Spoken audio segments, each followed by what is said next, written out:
The explosion tore through the eastern hillside with a thunderous roar that split the afternoon air, sending shards of rock and superheated earth cascading down toward the mining camp below. And Landon Everett barely had time to register the sound before 200 pounds of orc woman slammed into him from the side and drove him to the ground, her muscular body covering his completely as debris rained down around them. He felt her arms wrap around his head protectively, felt the heat of falling stone pass just inches above them, heard her sharp intake of breath as something struck her back with enough force that he felt the impact transfer through her body into his. Then there was silence, broken only by the settling of disturbed earth and the distant shouts of other miners scrambling for cover. Landon lay there stunned for several heartbeats, his face pressed into the dusty ground, his lungs struggling to draw breath beneath the weight of his unexpected savior. The smell of scorched rock filled his nostrils along with something else, something earthier and distinctly unfamiliar. When the orc woman finally rolled off him and he could breathe freely again, he pushed himself up onto his elbows and turned to look at her. She was already on her feet, her green skin smudged with dirt and ash, her dark hair pulled back in a practical braid that had come partially loose during their collision. Small tusks curved up from her lower jaw, and her amber eyes swept the hillside with professional efficiency, assessing the damage. She wore the simple canvas work clothes common to the mining camp, though hers were tailored to accommodate her broader shoulders and more muscular build. A dark stain was spreading across the back of her shirt where something had struck her. "You are bleeding," Landon said, his voice hoarse from dust and shock. He climbed to his feet, wobbling slightly, his own body already beginning to catalog its bruises. The orc woman glanced over her shoulder at the wound with apparent unconcern. "It is nothing. A rock fragment, better my back than your skull."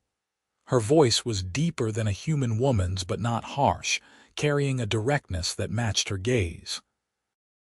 Now that the immediate danger had passed, Landon became aware of the other miners emerging from whatever cover they had found. Most were human, but there were a handful of orcs among the crew as well, part of a controversial initiative by the mining company to employ workers from the nearby orc settlements. The experiment had been met with resistance from some of the human workers, though Landon had tried to keep his opinions to himself and simply do his job. What happened?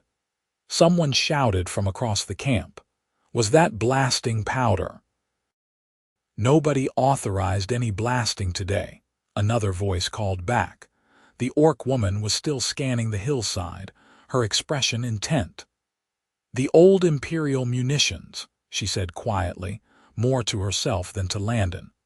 "I told the foreman we were getting too close to the old battlefield sites." Landon followed her gaze to the crater that had opened in the hillside.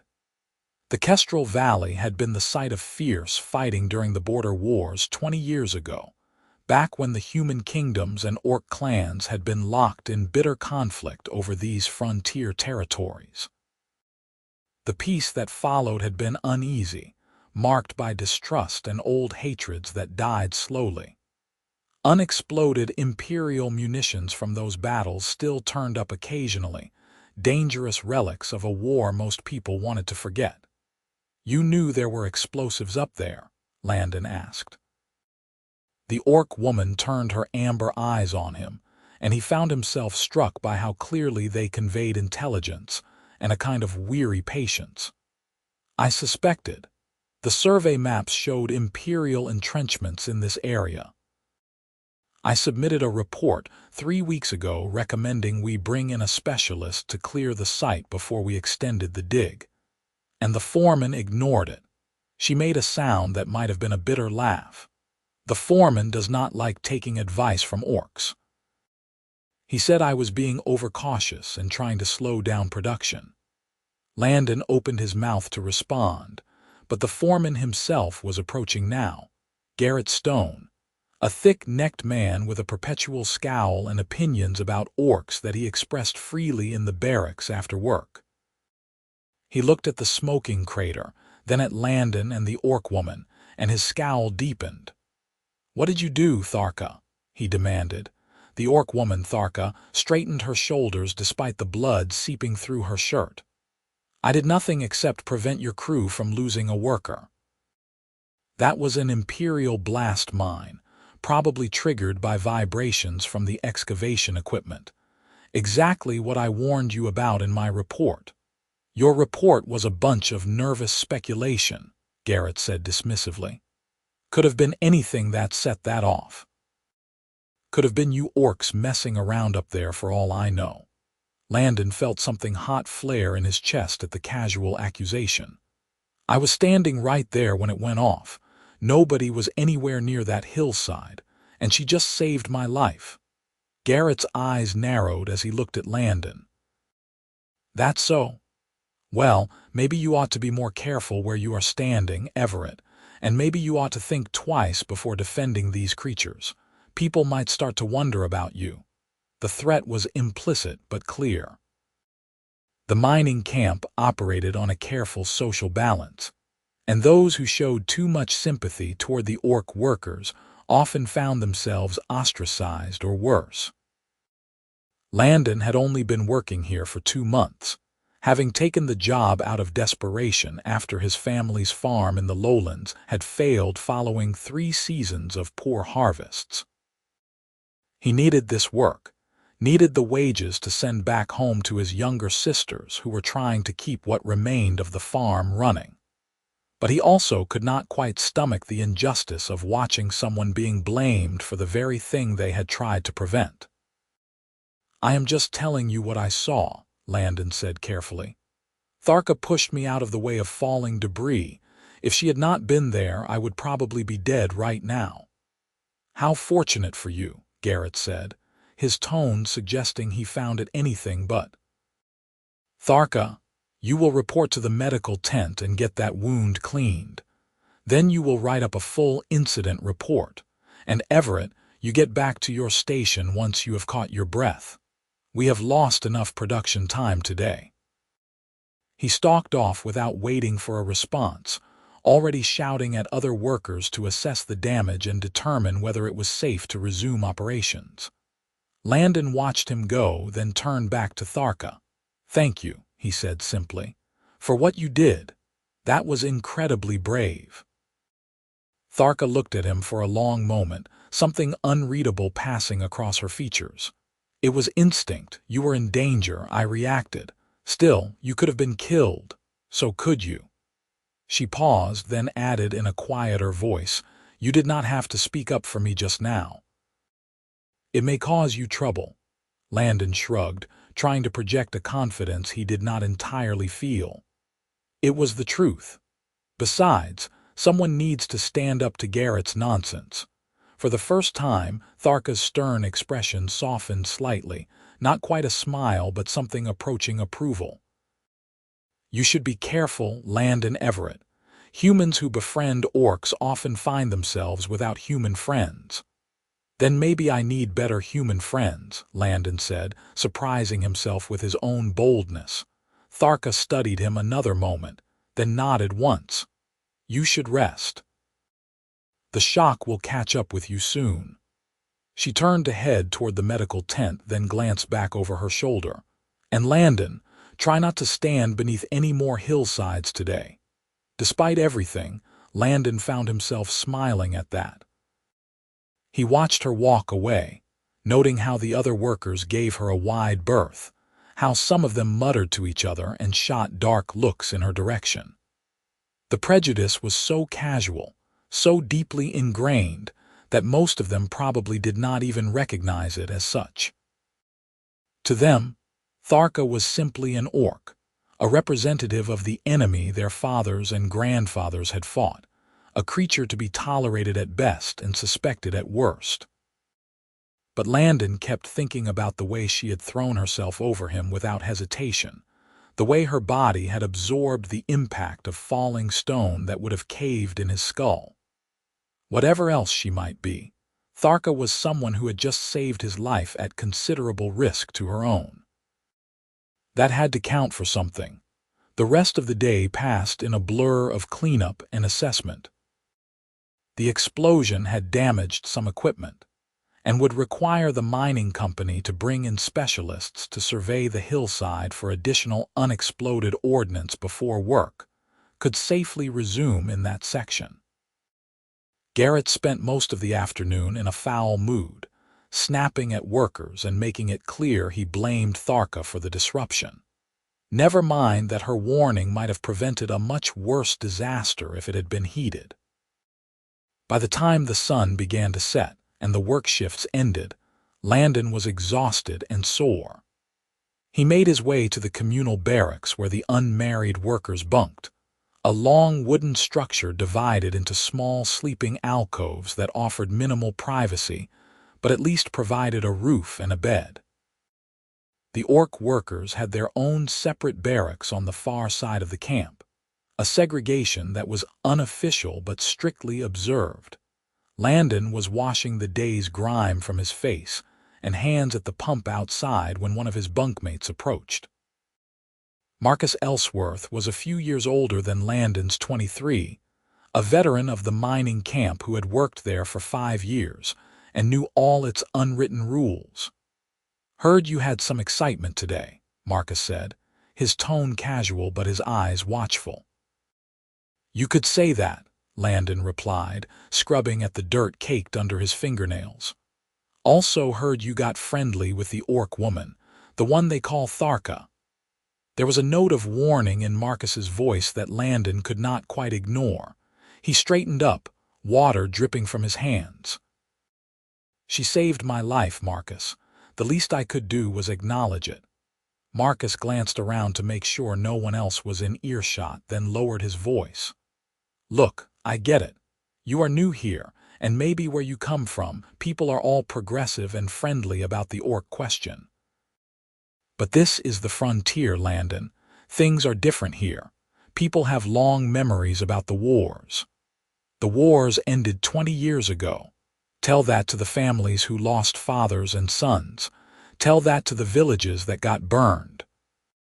Just because the fighting stopped does not mean the wounds healed." Marcus's expression was not unkind, but it was firm. "I am not saying the orcs are all bad. Some of them are decent enough, I suppose, but mixing with them, getting too friendly, it causes problems. For you and for them."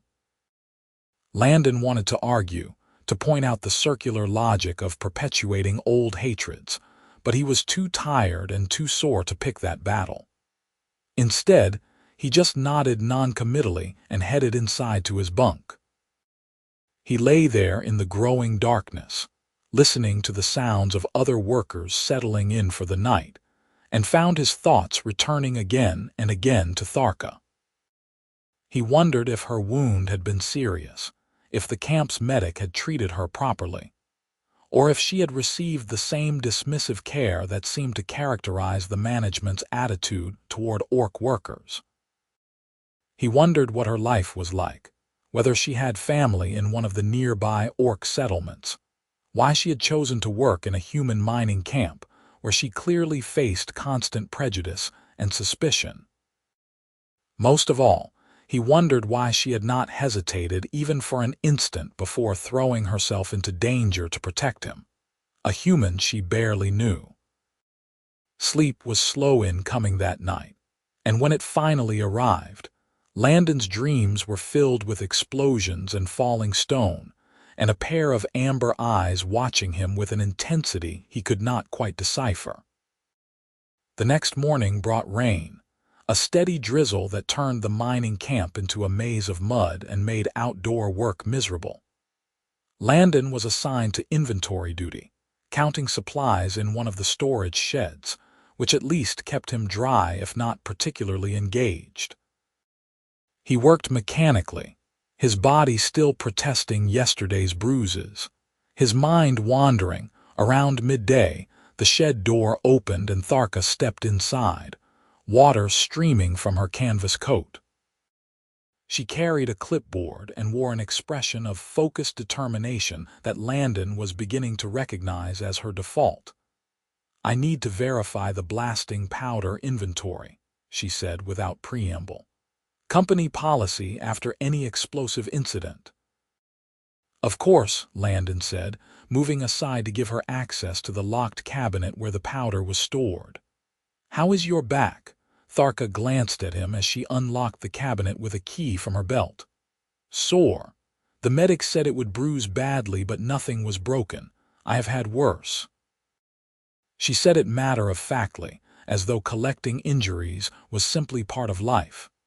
Landon supposed that for an orc working in human-dominated spaces, it probably was.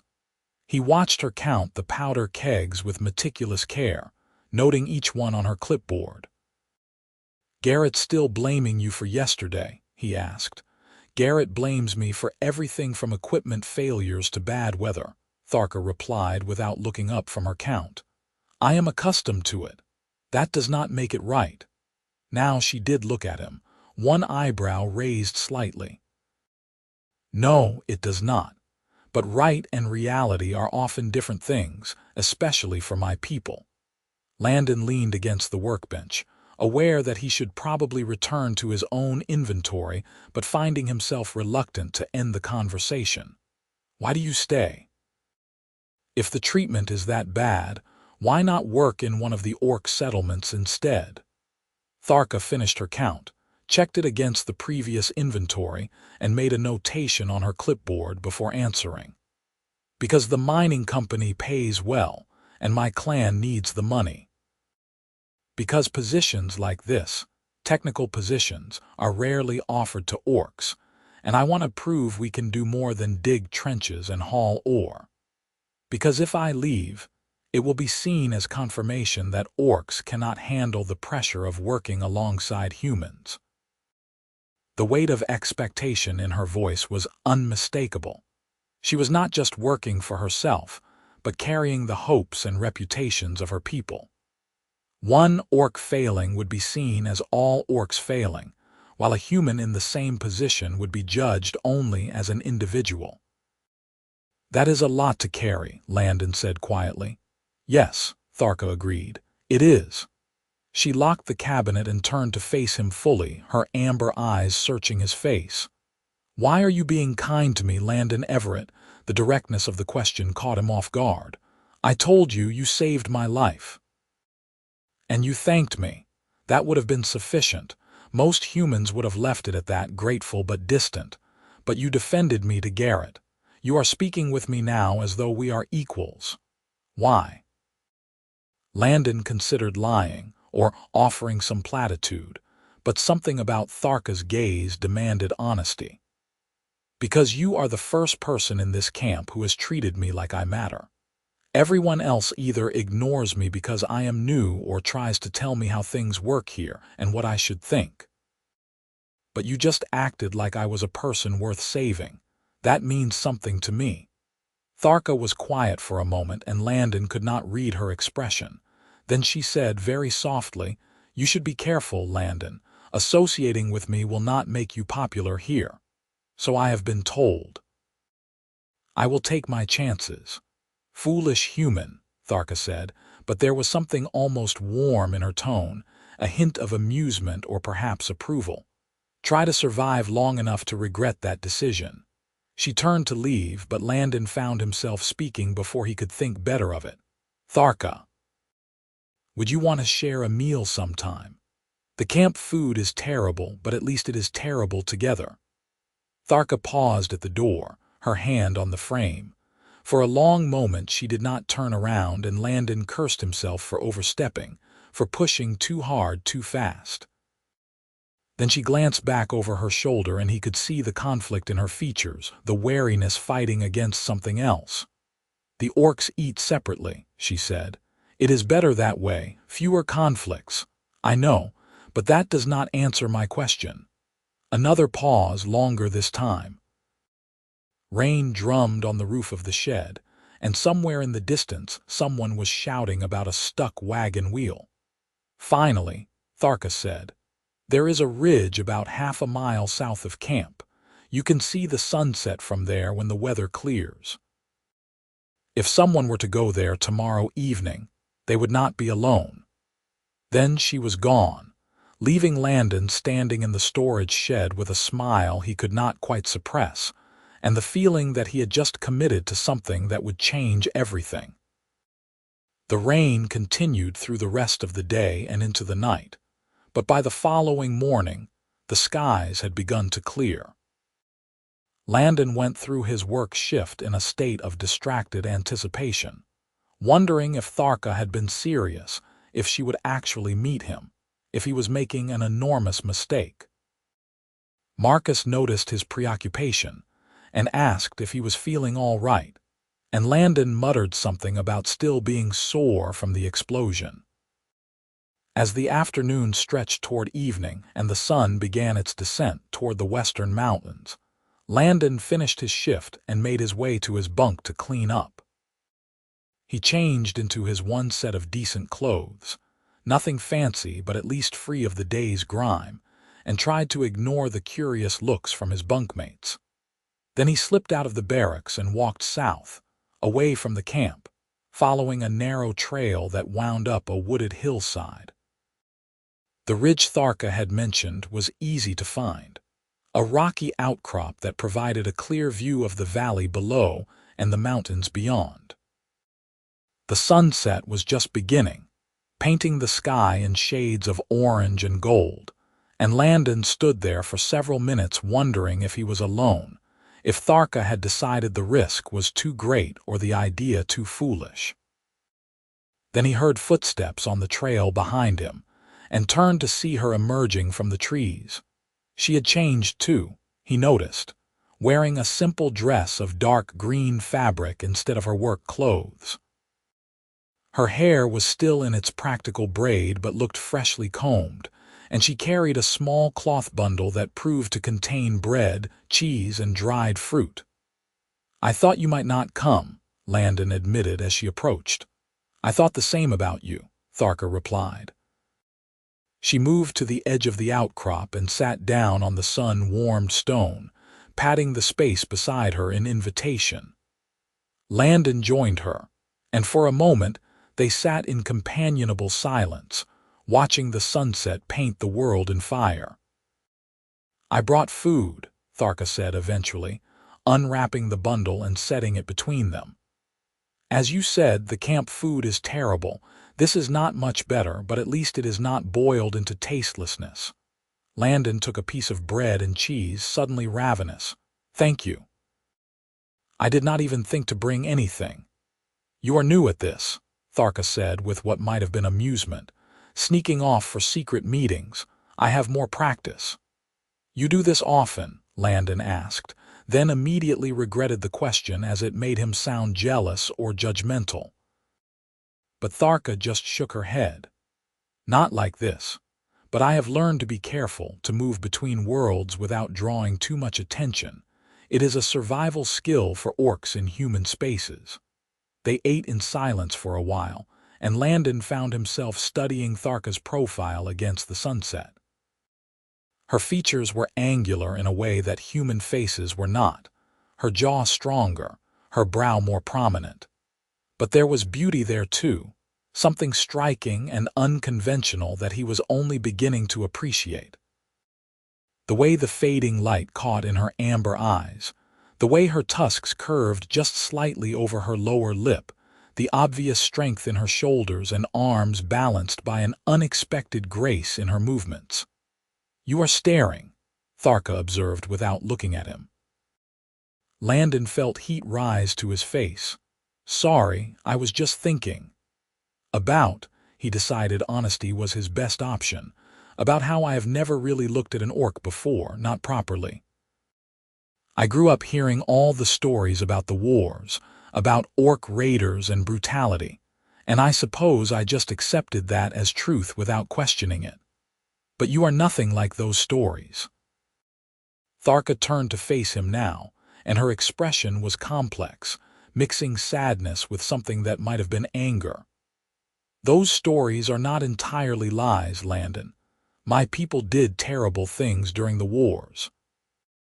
We were desperate, pushed off our ancestral lands by human expansion, watching our clans starve while human settlements prospered.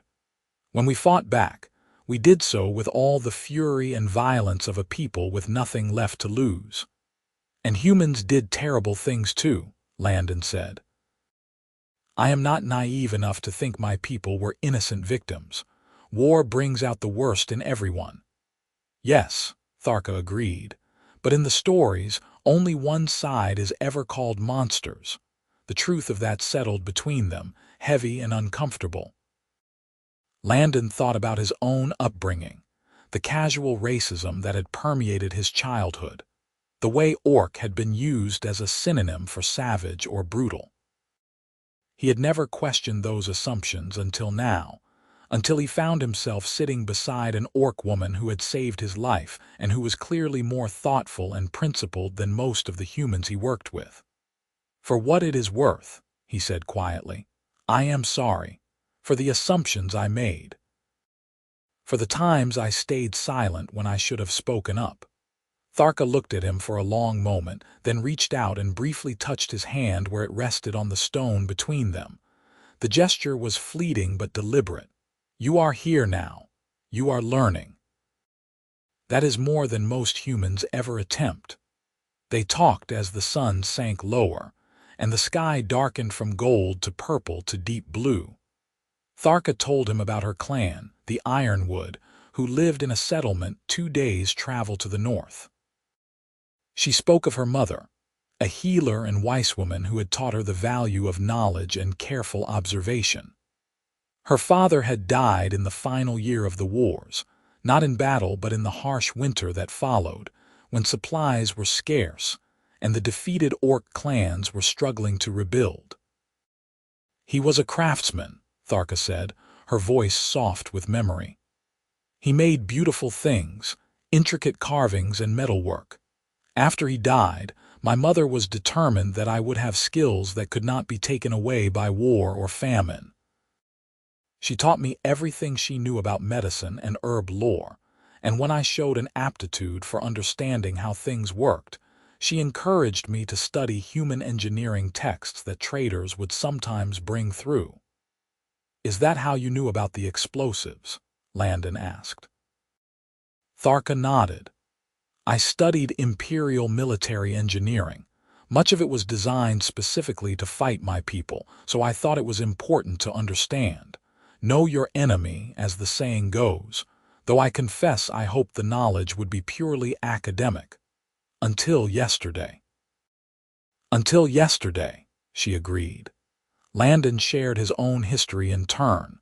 The small farm in the lowlands where he had grown up with 2 younger sisters, the string of bad harvests that had eaten away at their savings and forced them deeper into debt. His decision to seek work in the frontier territories where wages were higher, leaving his sisters behind to manage what remained of the farm. The guilt he carried about abandoning them, even though they had insisted he go, had told him they would manage.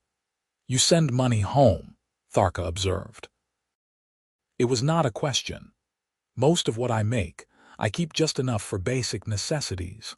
Landon smiled without humor. "Not that there is much to spend money on out here anyway. Your sisters are lucky to have a brother who cares so much." "I am lucky to have sisters who are braver and more capable than I am," Landon countered. "Flora is only 19, but she runs that farm better than our father ever did. Fiona is 16 and has a head for numbers that puts mine to shame. They will survive without me, probably thrive, honestly." "But you still worry. Every day." Tharka was quiet for a moment, then said, "My clan thinks I am foolish for working here. They say I should come home, that trying to prove myself in human spaces is a waste of time. They worry that I will be hurt or worse, that the humans will turn on me when tensions rise again." "Will they?" Landon asked. "I do not know. That is what frightens me." Tharka looked out at the darkening valley, and in profile her face was somber. "We are one bad incident away from violence always.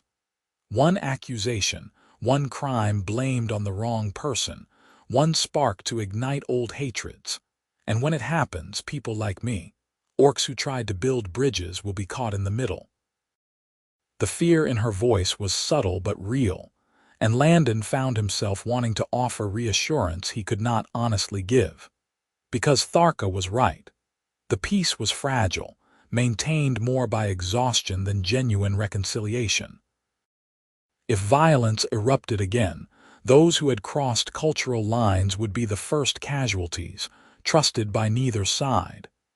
Then we will have to make sure that spark never ignites, Landon said with more confidence than he felt.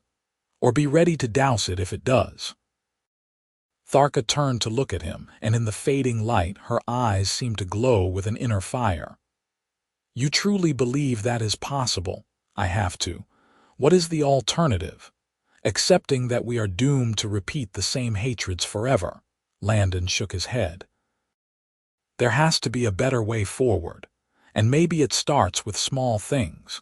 Two people sharing a meal on a ridge, learning to see each other as individuals rather than representatives of old grievances.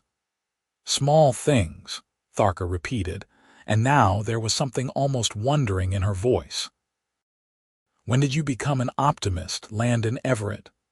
Probably about 2 days ago when an orc woman saved my life, Landon said with a slight smile. Tends to change your perspective. Tharka laughed at that, a genuine sound of amusement that transformed her features, softening the stern lines and revealing something beautiful underneath. Landon found himself captivated by that laugh, wanting to hear it again. They stayed on the ridge until full dark had fallen, and the stars emerged in brilliant profusion across the sky. Tharka pointed out constellations that the orcs knew by different names than humans, told stories about the heroes and spirits her people saw in those patterns of light. Landon listened, fascinated not just by the stories but by the passion in her voice as she told them. The way her hands moved expressively to illustrate points, the occasional slip into her native tongue when emotion overtook her. Eventually, reluctantly, they acknowledged that they needed to return to camp before their absence drew too much attention. They walked back together until the lights of the barracks became visible through the trees. Then Tharka touched Landon's arm to stop him. We should not be seen together, she said, and though her voice was practical, Landon heard the regret underlying it. You go ahead. I will wait a few minutes before following. Will you meet me again? Landon asked. Tomorrow. Tharka hesitated, and Landon could see the conflict playing out across her features. Desire warring with caution, hope fighting against hard-won wariness. Finally, she nodded. The same place, same time. I will bring food this time, Landon promised. You had better, Tharka said with mock severity. I will not be providing for you every time. Then, before Landon could respond, she stepped closer and pressed her palm briefly against his chest, over his heart. It was not quite an embrace, but more than a simple touch, something intimate and significant.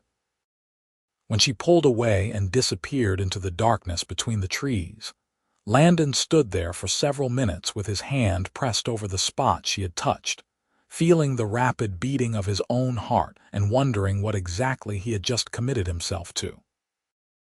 Over the following weeks, the evening meetings on the ridge became the center around which Landon's days revolved. Work passed in a blur of physical labor and careful neutrality as he navigated the camp's social dynamics, trying not to draw attention or raise suspicion. But every evening, when the sun began its descent and the shadows lengthened, he would slip away and climb the ridge to where Tharka would be waiting. They talked about everything and nothing. Tharka taught him words in the orc tongue, laughing at his clumsy pronunciation but patient in her corrections.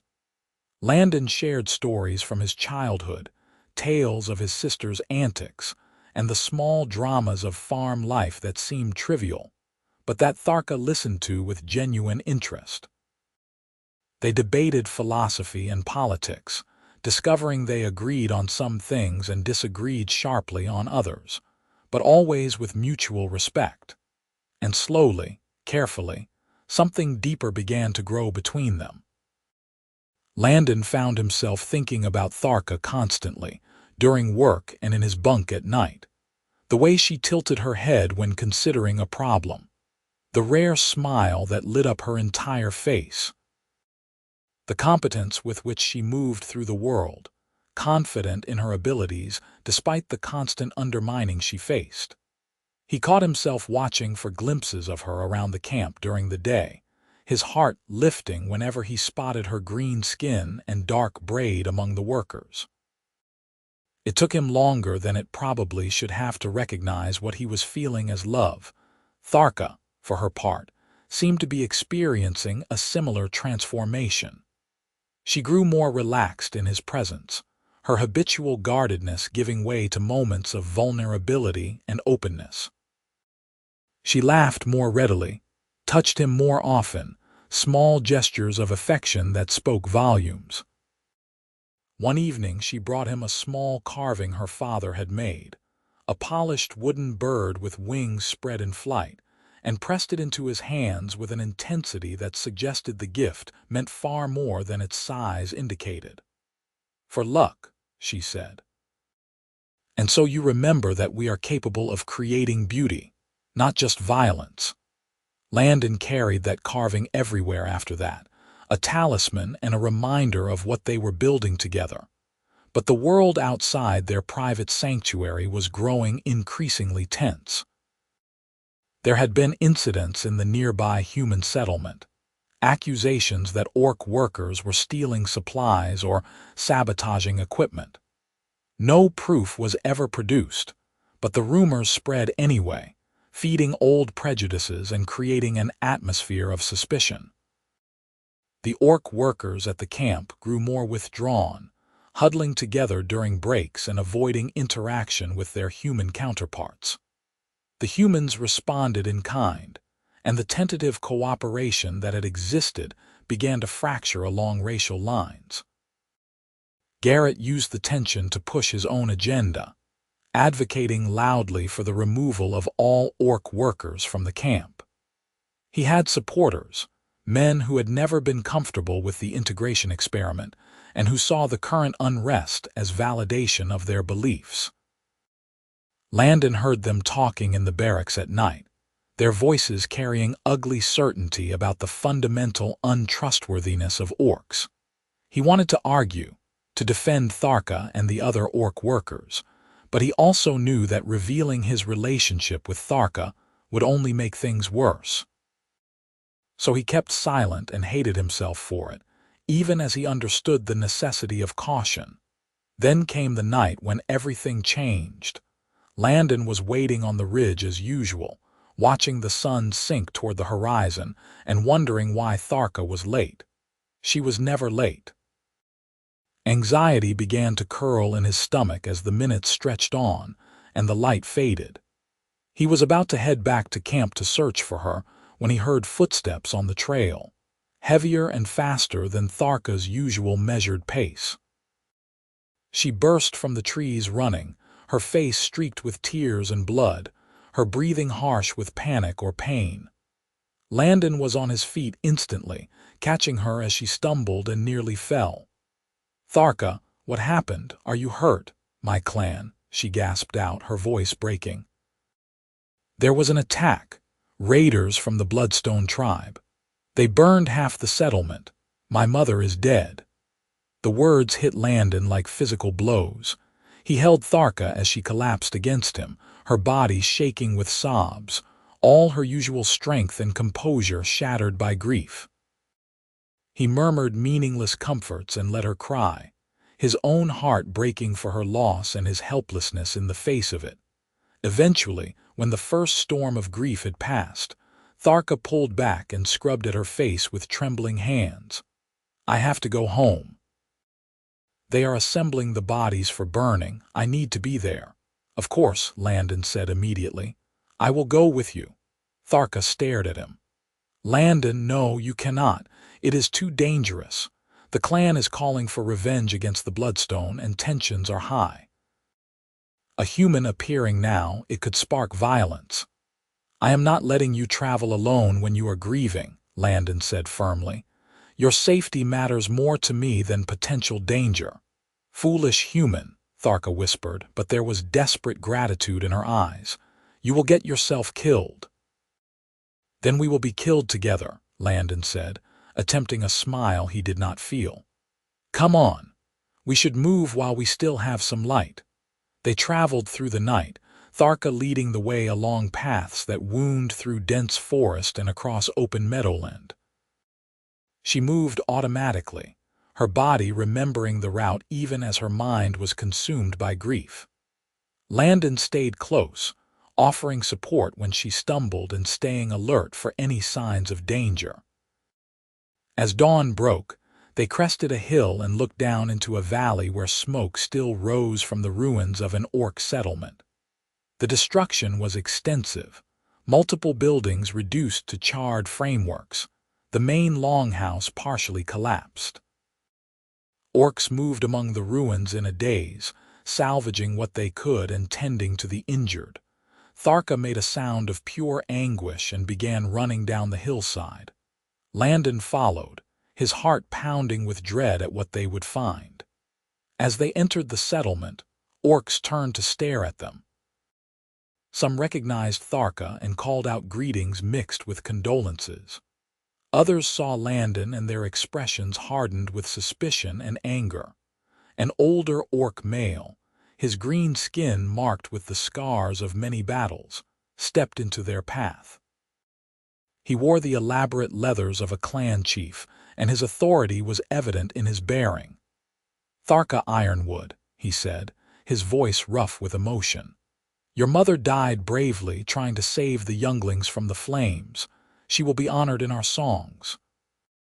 Thank you, Chief Grimjaw, Tharka said, her voice barely above a whisper. Then, with obvious reluctance, she gestured to Landon. This is Landon Everett. He is my friend. He insisted on accompanying me. Grimjaw's eyes, dark and unreadable, fixed on Landon with an intensity that made him want to step back. A human friend, how unusual and how unfortunate in timing. Unfortunate how? Tharka asked, and Landon heard new alarm in her voice. Because the Bloodstone Raiders were paid by humans, Grimjaw said, each word heavy with barely contained rage. Witnesses saw gold coins, stamped with the seal of the Westmark Mining Company. The very company you work for, Tharka, the same company that employs this human. The accusation hung in the air like smoke. Around them, other orcs were gathering, their faces reflecting shock, betrayal, and mounting anger. Tharka went very still, and when she spoke her voice was cold as winter ice. That is impossible. The company would not. Landon would never. Would they not? Grimjaw challenged. The Bloodstone have been quiet for years, content with their territory in the eastern ranges.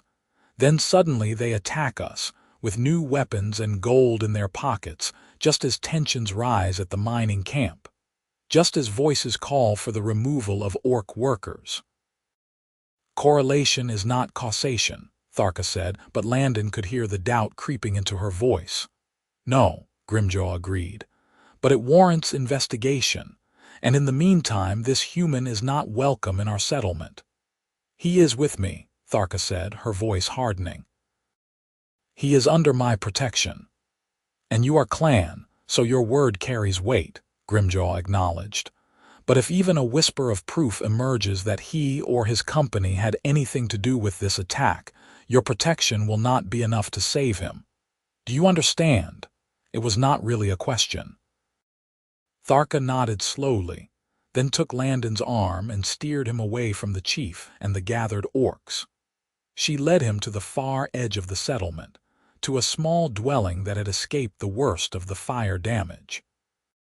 Inside, it was simple but comfortable, the walls lined with shelves holding herbs and medicines.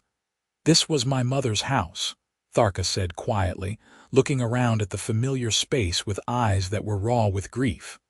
"I grew up here." Landon wanted to offer comfort, but words seemed inadequate. Instead, he simply stood beside her as she touched various objects, picking up a pestle and mortar, running her fingers over a collection of dried plants hanging from the rafters, opening a carved wooden box to reveal the precious instruments of a healer's trade. "Grimjaw was serious," Tharka said eventually. "If the accusation is true, if your company really did pay the Bloodstone to attack us, then you are in grave danger here." "And if it is true," Landon said carefully, "then I want nothing to do with that company anyway." "Tharka, I swear to you I had no knowledge of anything like this. The very idea is monstrous." "I believe you," Tharka said, and the certainty in her voice was like a lifeline. "But belief is not enough. We need proof. One way or another, we need to know the truth. How do we find it?" Tharka was quiet for a long moment, her gaze distant as she worked through possibilities. Then her expression sharpened with determination. The Bloodstone would not trust human paymasters completely. They would have kept evidence, something to use as leverage if the humans tried to betray them. "If we can reach their territory and find that evidence, we can expose whoever is really behind this." "That sounds incredibly dangerous," Landon observed. "It is. The Bloodstone are not known for their hospitality, and if we are caught, we will almost certainly be killed." "Then we had better not get caught." Tharka looked at him, and despite her grief and exhaustion, a hint of that rare smile crossed her face. "You are either very brave or very stupid, Landon Everett." "Probably both," Landon admitted, "but I am not letting you face this alone." They spent the day resting and preparing, gathering supplies and information from other clan members about the Bloodstone territory. Tharka paid her respects to her mother's body, laid out in the longhouse alongside the other fallen, and said a private goodbye that Landon did not intrude upon. When evening came, they set out again, traveling east this time into more rugged terrain. The journey took 2 days of hard walking, through forests that grew increasingly dark and paths that became treacherous. Tharka moved with grim purpose, and Landon matched her pace, ignoring his own exhaustion. They spoke little, conserving their energy and staying alert for danger. On the afternoon of the second day, they reached the edge of Bloodstone territory. The landscape here was harsh and rocky, dominated by red stone cliffs and sparse vegetation. In the distance, Landon could see what looked like a fortified camp built against the cliff face, smoke rising from multiple fires within. "That is their main stronghold," Tharka said quietly.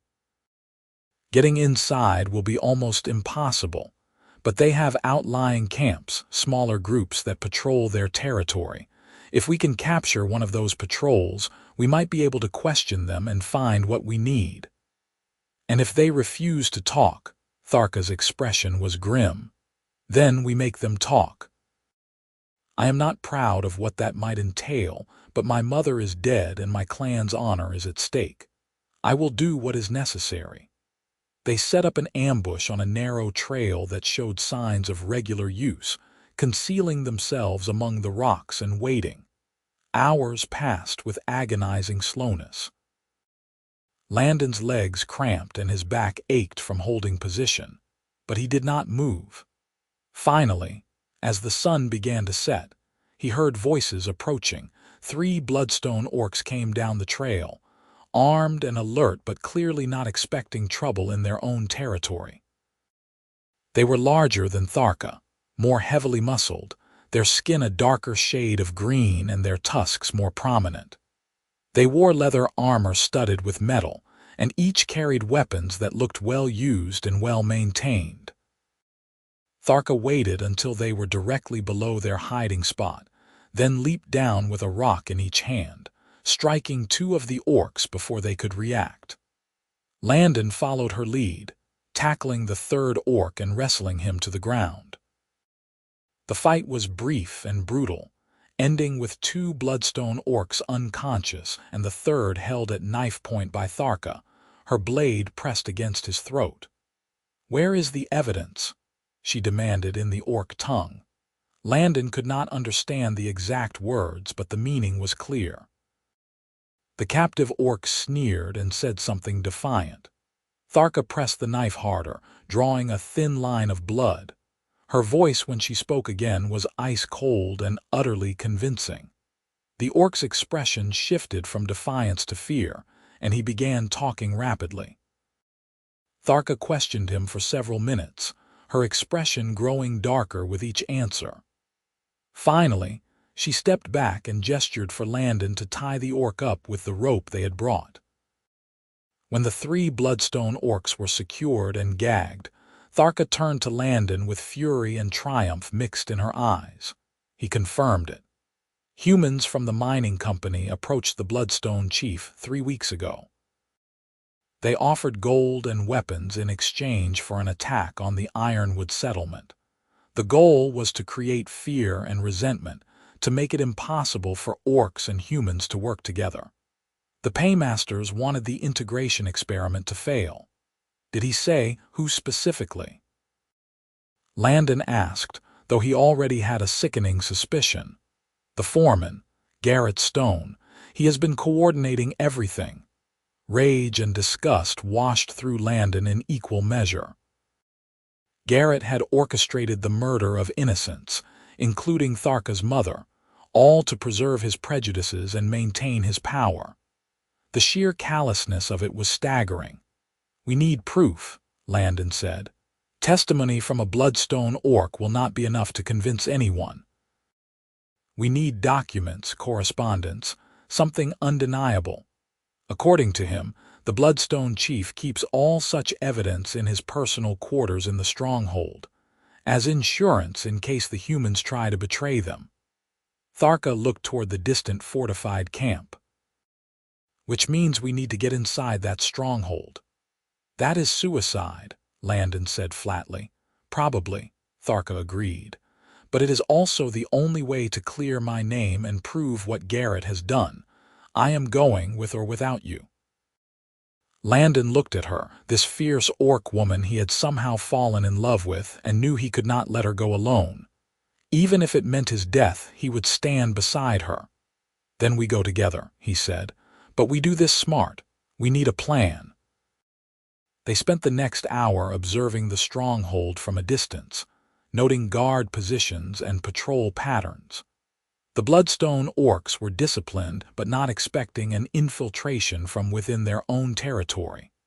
That gave them a small advantage, but it was still a desperate gamble. As full dark fell, they made their move. Tharka had taken armor and weapons from their captives, and in the darkness there was a chance she might be mistaken for one of the Bloodstone if not examined too closely. Landon was more problematic, his human features impossible to disguise. They decided he would stay hidden while Tharka entered the stronghold posing as a returning patrol member. Then she would create a distraction to allow him to slip inside. It was a terrible plan with a dozen ways to fail, but it was all they had. Landon watched from the shadows as Tharka walked boldly toward the stronghold gates. She called out something in the orc tongue, and the guards challenged her. There was a tense moment where Landon was certain they would see through the deception. Then one of the guards laughed and waved her through. The gates opened, and Tharka disappeared inside. Minutes passed like hours. Landon crouched in the darkness, every nerve screaming at him to move, to act, but he forced himself to wait. Then he heard shouting from inside the stronghold, followed by the sound of something large crashing.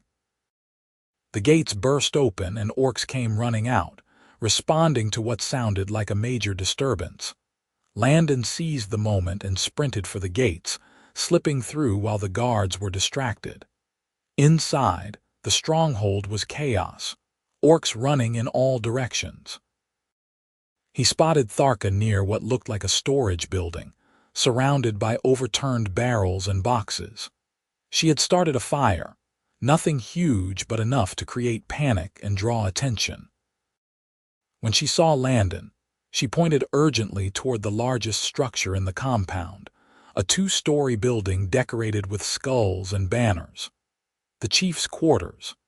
Landon nodded and ran for it while Tharka continued her distraction, shouting about sabotage and pointing accusingly at random orcs. The chief's quarters were less guarded than Landon had feared, most of the stronghold's warriors having responded to the fire. He slipped inside and found himself in a large room hung with weapons and trophies. At the far end was a raised platform with a massive chair, clearly the chief's throne. Behind the chair, Landon spotted a locked chest. He crossed the room in 3 quick strides and examined the lock. It was solid, but Landon had learned basic lockpicking from a disreputable friend in his youth, skills he had never expected to actually use. His hands shook as he worked the lock with a piece of wire, sweat dripping into his eyes, aware that discovery now would mean certain death. The lock clicked open. Inside the chest was a collection of items, including a leather pouch heavy with gold coins stamped with the Westmark Mining Company seal. More importantly, there was a folded piece of parchment sealed with wax. Landon broke the seal and unfolded the document, his heart racing as he read the contents by the light filtering through the window. It was a contract, written in formal language but clear in its intent. The Westmark Mining Company, represented by Foreman Garrett Stone, agreed to pay the Bloodstone clan 500 gold crowns in exchange for a raid on the Ironwood settlement, with specific instructions to maximize destruction and casualties. The goal was explicitly stated as creating enough fear and resentment to justify the removal of all orc workers from company operations. Landon felt sick reading it, but he also felt triumph. This was the proof they needed, undeniable evidence of Garrett's crimes. He folded the document and tucked it inside his shirt, then grabbed the pouch of gold coins as additional evidence. Then he heard footsteps approaching and voices raised in alarm. His intrusion had been discovered. Landon ran for the back of the building, finding a window and throwing himself through it just as the door burst open behind him.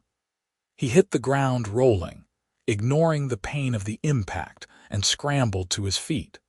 Shouts erupted behind him as Bloodstone warriors gave chase. He ran blindly through the stronghold, dodging between buildings and leaping over obstacles, looking desperately for Tharka. He spotted her near the gates, fighting off 3 orcs with fierce efficiency. Their eyes met across the compound, and understanding passed between them. Run. They burst through the gates together with a pack of furious Bloodstone orcs in pursuit. The night was their ally, the darkness hiding their exact path, but the orcs knew this terrain and were faster. Landon's lungs burned and his legs screamed in protest, but fear and adrenaline pushed him forward. They reached the forest and plunged into its shadows, branches whipping at their faces and roots threatening to trip them. Behind them, the sounds of pursuit were growing closer. Tharka grabbed Landon's hand and pulled him sharply to the left, off the main path and into dense undergrowth. They crawled beneath a fallen log and pressed themselves into the earth, breathing as quietly as they could while orcs thundered past their hiding spot. They lay there for what felt like hours, listening as the search continued around them. Eventually, the sounds began to fade as their pursuers moved on to search other areas. When Landon could no longer hear anything but the normal sounds of the forest at night, he carefully extracted the document from his shirt and showed it to Tharka. Even in the darkness, her eyes widened as she read. "This is it," she whispered. "This is everything we need." "Then let us get it somewhere safe," Landon whispered back, "before we get caught with it." They traveled through the night again, exhaustion making every step a challenge but the precious evidence driving them forward. By the time dawn broke, they had put considerable distance between themselves and the Bloodstone territory. They stopped only briefly to rest and eat, then continued on, both knowing that time was of the essence. 2 days later, they stumbled into an ironwood settlement, dirty and exhausted but alive. Chief Grimjaw took one look at them and summoned the clan elders. In the longhouse, before witnesses, Tharka presented the document and explained everything they had discovered. The reaction was immediate and explosive. Rage at the betrayal, grief renewed for those lost to a hired attack, demands for justice and retribution. Grimjaw read the document 3 times, his scarred face growing darker with each reading. "This is an act of war," he said finally. "Not orc against human, but one group of humans using orcs as weapons against other orcs. It is vile beyond measure." "Which is why it must be exposed," Tharka said. "If we respond with violence, we play into Garrett's hands. He wants a war, wants to prove that orcs and humans cannot coexist. We must respond with truth instead." "Truth is a weak weapon against hired killers," one of the elders growled. "Perhaps," Grimjaw said slowly, "but Tharka is right. If we attack the mining camp, we become the monsters they already believe us to be. But if we expose this conspiracy, if we bring this evidence to the company directors and demand justice, we force them to choose sides. They can either punish Garrett and admit fault, or they can defend him and reveal their true nature." The debate went on for hours, but eventually Grimjaw's view prevailed. A delegation would be sent to the mining company headquarters in the territorial capital, armed with the evidence and demanding a full investigation. Tharka would lead that delegation, and Landon would accompany her as a human witness to give credibility to their claims. Before they left, Grimjaw pulled Landon aside for a private conversation. "You risked much for my clan, human, and you have proven yourself worthy of Tharka's trust. That is no small thing." "Tharka is worth any risk," Landon said simply. Grimjaw's eyes studied him for a long moment. "You care for her, more than friendship, I think." There seemed little point in denying it. "Yes, I love her. Does she know?" "I have not said it. The circumstances have not exactly been conducive to declarations of affection." Grimjaw made a sound that might have been amusement. "Life rarely is, but you should tell her, Landon Everett. Love is too precious and too fragile to leave unspoken, especially between our peoples." His expression turned serious. "I will not pretend this will be easy for you. If you choose this path, you will face prejudice and hatred from humans and orcs alike. Your life will be complicated and often painful." "I know," Landon said, "but the alternative is a life without her, and that seems infinitely worse." "Then you have my blessing," Grimjaw said, "for what it is worth, and my thanks for what you have done for the Ironwood." The journey to the territorial capital took a week, traveling with a small group of Ironwood warriors as escorts. Landon and Tharka rode side by side, and during the quiet moments of travel, they talked about everything that had happened and what might come next. "What will you do?" Tharka asked on the 4th day. "After we present the evidence, you cannot return to the mining camp not once Garrett is accused." "I know," Landon said. "Honestly, I do not want to return. Working for a company capable of such things, even if Garrett acted alone, it leaves a bitter taste." He paused, then added carefully, "I was thinking I might see if the Ironwood needs any help. I am decent with tools, good with animals. I could be useful." Tharka looked at him with an expression he could not quite read. "You would live among orcs, give up your human life." "I would live near you," Landon corrected. "The species of my neighbors matters considerably less than that specific detail." "Landon." Tharka's voice was soft, almost wondering. "What are you saying?" They had stopped their horses, and the rest of the group had ridden ahead around a bend, giving them a rare moment of privacy. Landon dismounted and reached up to help Tharka down, his hands lingering on her waist. "I am saying that I love you," he told her, the words coming easier than he had expected. "I am saying that I want to build a life with you if you will have me. I know it will be difficult. I know we will face opposition from every side, but none of that matters to me as much as being with you." Tharka stared at him, her amber eyes wide with shock and something that might have been joy. "You love me," she repeated, as though testing the words. "With everything I am," Landon confirmed. "I am an orc. I noticed. We will be outcasts, probably. People will hate us. Let them." Tharka shook her head slowly, and tears were gathering in her eyes. "Foolish, wonderful, impossible human. I love you too. I think I have from the moment you defended me to Garrett, or maybe from the moment I realized you actually saw me as a person rather than a monster. I love you so much it terrifies me."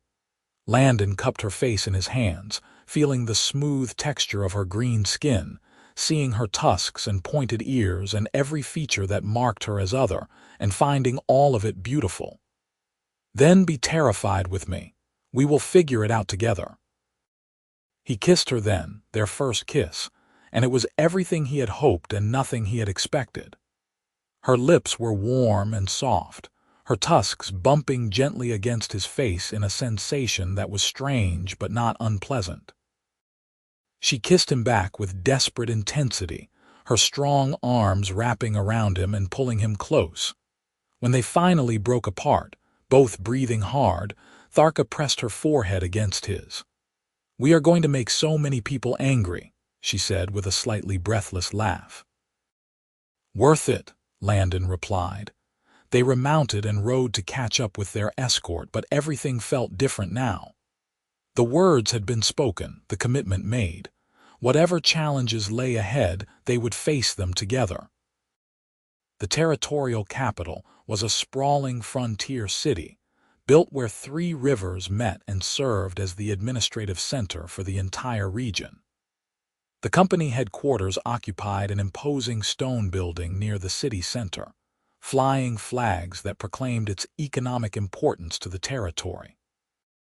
The Ironwood delegation was received with obvious discomfort by company officials, who had probably never dealt directly with orcs before. But when Tharka presented the document and explained the situation with calm, detailed precision, the discomfort turned to alarm and then to barely controlled outrage. The company director, a gray-haired woman named Margaret Ashford, read the document 3 times just as Grimjaw had done.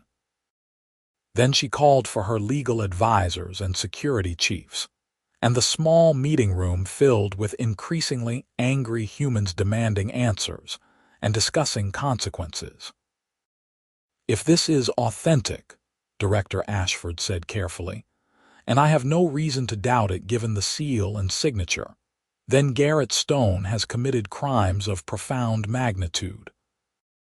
Not just murder for hire, but a deliberate attempt to destabilize the peace and damage the company's standing in the territory." "What will you do about it?" Tharka asked, her voice steady but her eyes hard. "We will arrest him immediately," Ashford said. "We will turn over all evidence to the territorial magistrate for prosecution, and we will offer reparations to the Ironwood clan for their losses, though no amount of gold can restore lives." "We do not want gold," one of the Ironwood warriors said. "We want justice." "You will have it," Ashford promised. "I swear it on the company's honor." The process took weeks. Garrett was arrested at the mining camp, loudly protesting his innocence until confronted with the evidence, at which point he tried to claim he had acted to protect human workers from orc violence. The territorial magistrate was unimpressed by this defense, particularly when testimony from Landon and others revealed the calm cooperation that had actually characterized the camp before Garrett's orchestrated crisis. The trial was swift, and the verdict unanimous. Garrett Stone was sentenced to 20 years hard labor for conspiracy to commit murder and incitement of violence between species. Several other company officials who had ignored warnings or enabled Garrett's actions were dismissed and fined. More importantly, the trial sparked a broader conversation about human-orc relations in the territory. The attempt to sabotage integration by creating violence had backfired spectacularly, instead revealing the need for better protections and more genuine efforts at cooperation. New policies were implemented, including orc representatives on company boards and mixed arbitration committees to handle disputes. It was not perfect, and it did not solve centuries of prejudice overnight, but it was a start. Through it all, Landon and Tharka remained together, their relationship now public knowledge and subject to considerable scrutiny. They faced harassment and threats from extremists on both sides. Someone threw rocks through the window of the small house they rented in the capital. Tharka received hate mail calling her a traitor to her people. Landon was disowned by distant relatives who were appalled by his choice of partner, but they also found unexpected allies. Other mixed couples emerged from hiding, encouraged by their example. Human and orc workers who had cooperated at the mining camp spoke up about their positive experiences. Slowly, grudgingly, space began to open for those willing to cross the cultural divide. Landon found work as a carpenter in the capital, his skills in demand as the city expanded. Tharka took a position with the Territorial Engineering Office, using her knowledge to design safer mining operations and identify other potential hazards from the war. They built a life together, simple but rich in the ways that mattered. A year after the trial, Landon traveled back to his family's farm to make peace with his sisters. He had written to them throughout everything, trying to explain his choices, but he needed to see them in person. Tharka accompanied him, nervous but determined to meet the women who had shaped the man she loved. Flora and Fiona met them at the farm's gate, and Landon saw his own anxiety reflected in their faces. Then, Flora stepped forward and extended her hand to Tharka. "Thank you for saving my brother's life," she said simply, "and for making him happier than I have ever seen him." Tharka took the offered hand, and Landon saw her blink back tears. "He saved my life too, in more ways than one." Fiona hugged Landon fiercely, then surprised everyone by hugging Tharka as well. "You are family now," she declared. "That is all that matters." They spent 3 days at the farm, and by the end Landon's sisters had extracted a promise that he and Tharka would visit regularly. The farm was recovering under Flora's management, and she talked excitedly about new techniques she was implementing. Fiona had found work keeping books for several local businesses and was saving money with plans to eventually open her own firm. "They are doing better without me," Landon observed to Tharka on their last evening there, watching his sisters argue good-naturedly over dinner preparations. "They are doing well because you gave them the space to be strong," Tharka corrected, "and because you supported them when they needed it. That is what family does." On the journey back to the capital, Landon pulled a small wooden box from his pack. Inside was a ring he had been working on for months, carved from rare heartwood and inlaid with a piece of green stone that matched Tharka's skin tone. "Tharka Ironwood," he said, his voice only slightly unsteady. "Will you marry me?" Tharka looked at the ring, then at him, her amber eyes shining. "Human marriage or orc bonding, both, all of it. Every tradition and ceremony we can manage. I want everyone to know you are mine and I am yours." "Then yes," Tharka said, taking the ring and slipping it onto her finger. "Yes to all of it. Yes to you. Always yes." The wedding was held 6 months later in neutral territory, a meadow halfway between the Ironwood settlement and the nearest human town. It was witnessed by an unprecedented gathering of both species, orcs and humans coming together to celebrate despite lingering tensions and old wounds. Chief Grimjaw performed the orc bonding ceremony while a human priest from the capital officiated the marriage, and Landon and Tharka pledged themselves to each other in both traditions. Flora and Fiona stood as Landon's family witnesses. Several of Tharka's clan members served as her honor guard. And when the ceremonies concluded and Landon kissed his wife before the assembled crowd, the cheers that erupted were not divided by species, but united in genuine joy.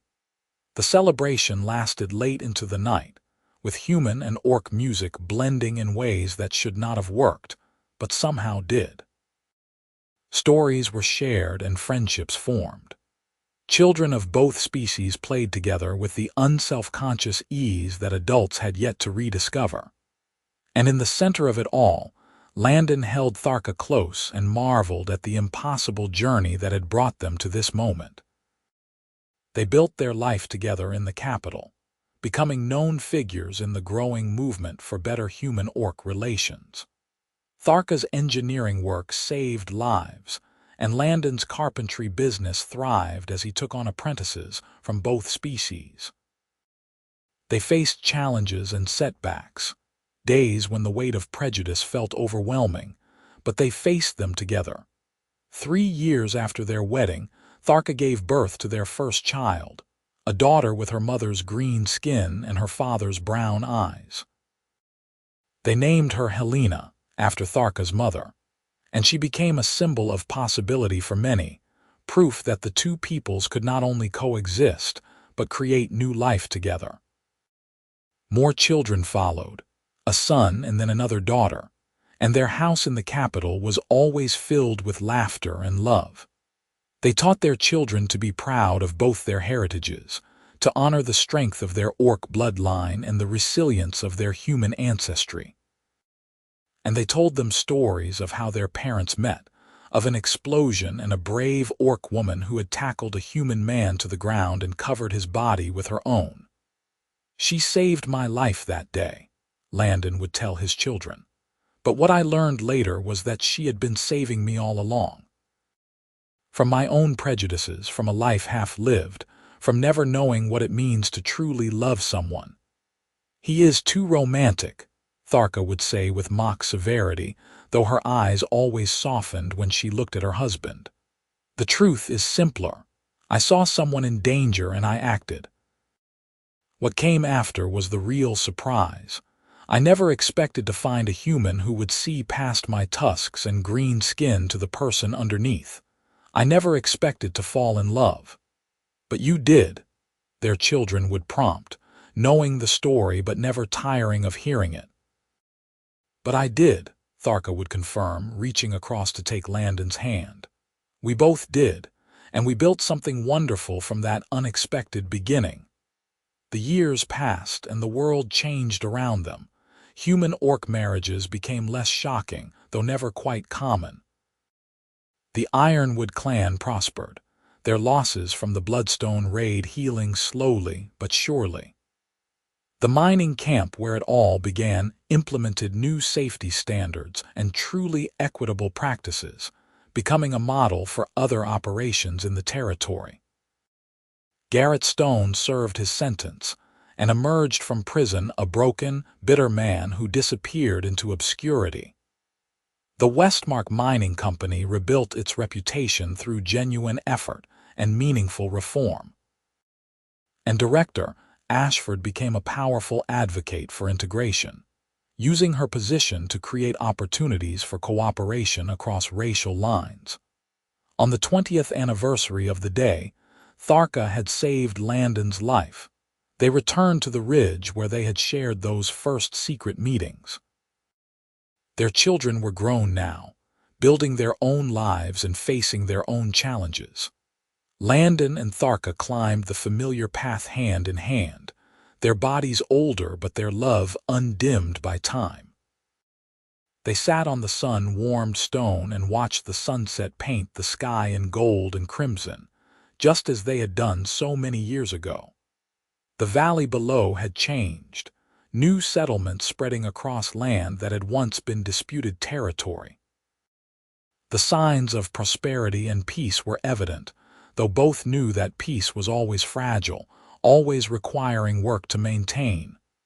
"You ever regret it?" Landon asked quietly. "The difficulties we faced, the things you gave up to be with me?" Tharka turned to look at him, and even with the lines of age on her face and gray threading through her dark hair, she was still the most beautiful thing Landon had ever seen. "Never," she said firmly. "Not for a single moment. You are the best thing that ever happened to me, Landon Everett. You and our children and the life we built together. I would face it all again in a heartbeat. Even the explosions and near-death experiences, even those," Tharka said with a smile. "Though perhaps we could skip the Bloodstone stronghold infiltration this time around." "That was really quite stressful." Landon laughed and pulled her close, kissing her temple. "Deal. In our next life we will stick to simple courtship, flowers and poetry, nothing too dramatic." "Where would be the fun in that?" Tharka teased. But she settled against him with a contentment that came from decades of partnership, and they watched the sun sink below the mountains together. The blast had come without warning all those years ago, and the orc girl had tackled him to the ground and covered his body. And from that moment of danger and instinct had grown something neither of them could have predicted. A love that crossed boundaries both had been raised to believe were insurmountable. A partnership that proved cooperation was possible even when the world said it was not. A family that embodied hope for a better future. It had not been easy.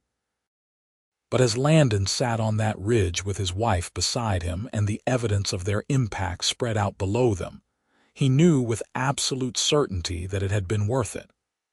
Every challenge, every setback, every moment of doubt had led them here, to this place of peace and love and hard-won joy. The sun completed its descent, and the stars emerged, and Landon and Tharka remained on the ridge long into the night, talking quietly about their children and their plans, and the life they still had ahead of them. And when they finally rose to make their way back down the trail, they walked hand in hand, united in purpose and partnership, a human and an orc who had found a way to love each other despite a world that said they should not, and in doing so had helped change that world for the better.